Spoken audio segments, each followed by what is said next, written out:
इस्लाम के प्रचारक डॉक्टर जाकिर नाइक। क्या आप जानते हैं कि ये जाकिर नाइक है कौन? Doctor Zakir Naik. Way for our Sheikh, Dr. Zakir Naik.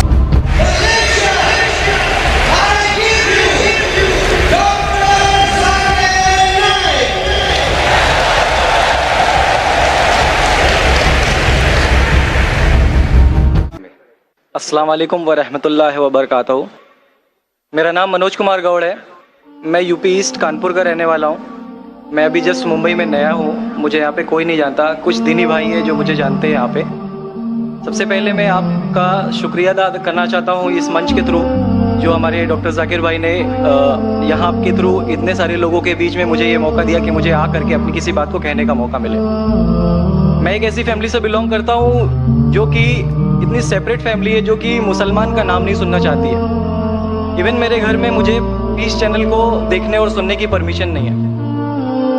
फिर भी अल्लाह तबारक व तआला का एहसान है, करम है उनका कि मैं अपनी फैमिली का सबसे बड़ा बेटा हूँ और मुझको अल्लाह तबारक व तआला ने चुना और ज़रिया बना पीस चैनल, जिसपे मैं डॉक्टर जाकिर नाइक और डॉक्टर इसरार अहमद, शेख सनाउल्लाह, जिनकी तकरीरें सुनता था, जिनसे मेरे सारे मिसकंसेप्शंस दूर हुए।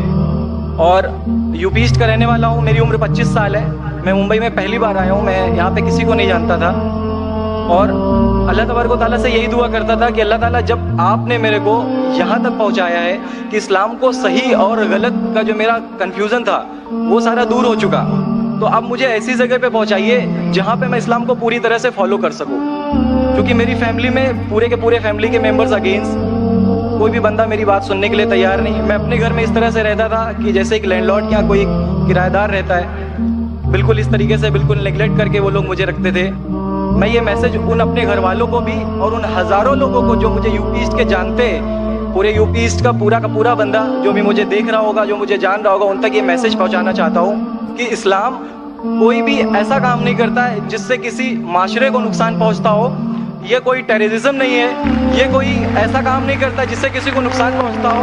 एक ऐसी फैमिली का बंदा जो कि मुसलमान के लिए इतनी गलत फहमी रखता हो, उसी घर का सबसे बड़ा बच्चा बाहर निकल करके इस बात को बताने के लिए तैयार है कि वो उनका दिमाग है, ये इस्लाम की तरफ से नहीं मिला है। तो मैं इस बात को कहना चाहता था, इस बात को बताना चाहता था। मैंने कभी सोचा भी नहीं था कि मुझे मौका मिलेगा कि मैं डायरेक्टली डॉक्टर जाकिर साहब के सामने आके उनका शुक्रिया अदा कर पाऊंगा।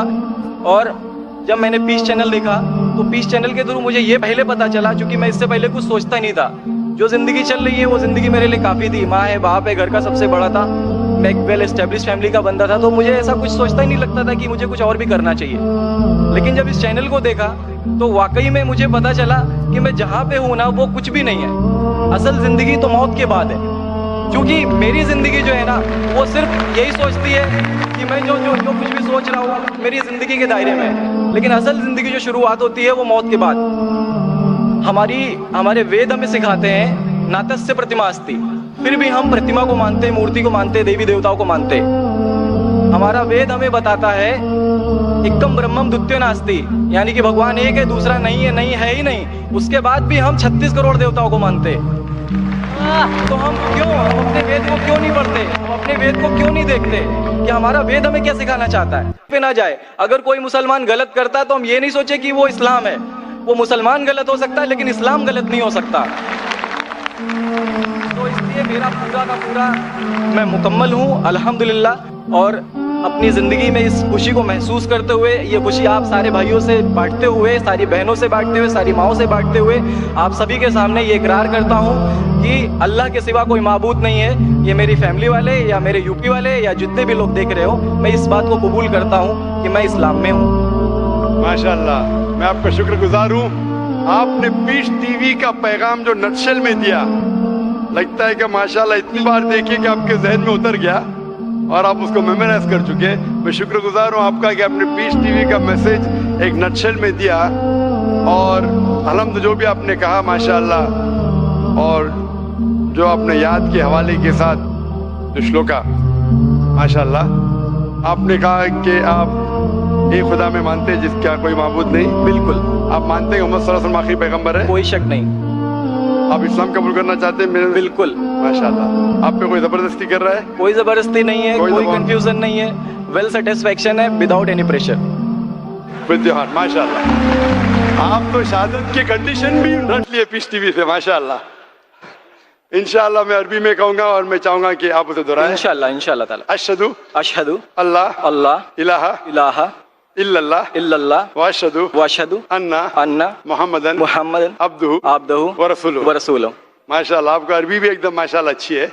मैं गवाही देता हूँ मैं गवाही देता हूँ कि अल्लाह अल्लाह के अलावा के अलावा कोई माबूद नहीं कोई माबूद नहीं और मोहम्मद मोहम्मद सल्लल्लाहु अलैहि वसल्लम सल्लल्लाहु अलैहि वसल्लम उसके बंदे उसके बंदे और पैगंबर है। और पैगंबर है। माशाल्लाह, मेरे हिसाब से आप दिल से पहले से ही मुसलमान थे, अभी लोगों के सामने जाहिर किया।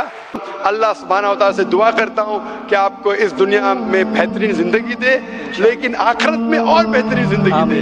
और आप जानते हैं कि आपने दुनिया के ऐशो आराम को ठुकराया क्योंकि आप जानते हैं कि आखिरत की जिंदगी इस दुनिया से बेहतर है। फिर भी अल्लाह ताला फरमाते हैं कि दुआ करो कि इस जिंदगी में भी, सूरह बकरा सूरह नंबर 2 आयत नंबर 201 में, रब्बना आतीना फिद दुनिया हसनतों व फिल आखिरत हसनतों क़िना अज़ाबिन्नार। मैं दुआ करता अल्लाह ताला से कि आपको इस जिंदगी और आखिरत में भी सबसे बेहतरीन जिंदगी दे और आपको जहन्नम से बचाए और आपको जन्नत में डाले। आमीन।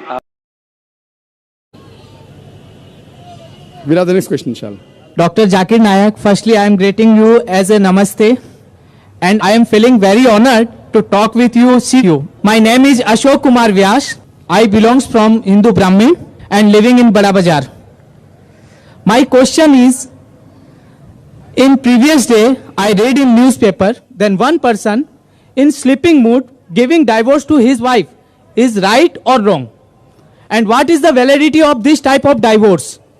When he was sleeping, he tell talak, talak, talak and giving divorce to his wife.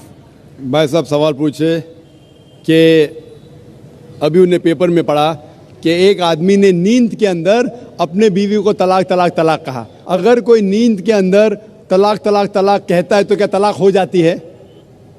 तलाक होने के काफ़ी शराइत है, बहुत से है, वक्त नहीं है।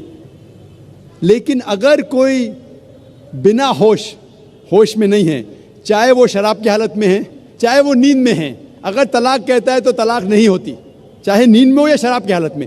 शराब की हालत में भी आदमी का होश नहीं रहता है, या नींद के अंदर है, नींद में तो उठा तलाक तलाक बोला तो तलाक होती ही नहीं, उसे होश में होना चाहिए। और तलाक के काफ़ी शराइत है। तलाक के पहले कुरान में अल्लाह ताला फरमाते हैं कि आप मियाँ बीवी के अगर कुछ प्रॉब्लम होता है तो आपस में बैठ के बात करो। अगर बीवी ने ज़्यादा नमक डाले और तलाक तलाक तलाक बोलना, ये तो है नहीं। बीवी को बोलो नमक कम चाहिए मुझे खाने में, तो कुरान और हदीस में आता है कि पहले मियाँ बीवी बैठ के बात करना चाहिए। और बात अगर नहीं सुलझती है तो कुरान मजीद में सूरह निसा में सूरह नंबर 4 आयत नंबर 35 में अल्लाह ताला कहते हैं कि appoint arbiter from both the sides. मतलब एक आदमी को, बड़े आदमी को लेके आओ बीवी की तरफ से, एक बड़े आदमी को लेके आओ शोहर की तरफ से, बैठ के समझौता करो और मामला हल करो। फिर अगर नहीं होता है तो it takes a long time. और फिर तरीका और डिटेल अगर आप चाहते तो मैं बोल सकता हूँ। और वो गुस्से में नहीं देना चाहिए, नशे की हालत में देना चाहिए, होश में देना चाहिए, काफ़ी शराइत है। वो बीवी हैस में नहीं होना चाहिए, she should not having menstrual period, बहुत से शराइत है। ये शराइत होने के बाद फिर तलाक होती है। उसका इद्दा पीरियड है 3 महीने का और काफ़ी प्रोसीजर है। लेकिन आपका मेन सवाल था, अगर नींद की हालत में कोई तलाक देता है तो तलाक नहीं होती है। Thank you, sir. Hope that answers the question.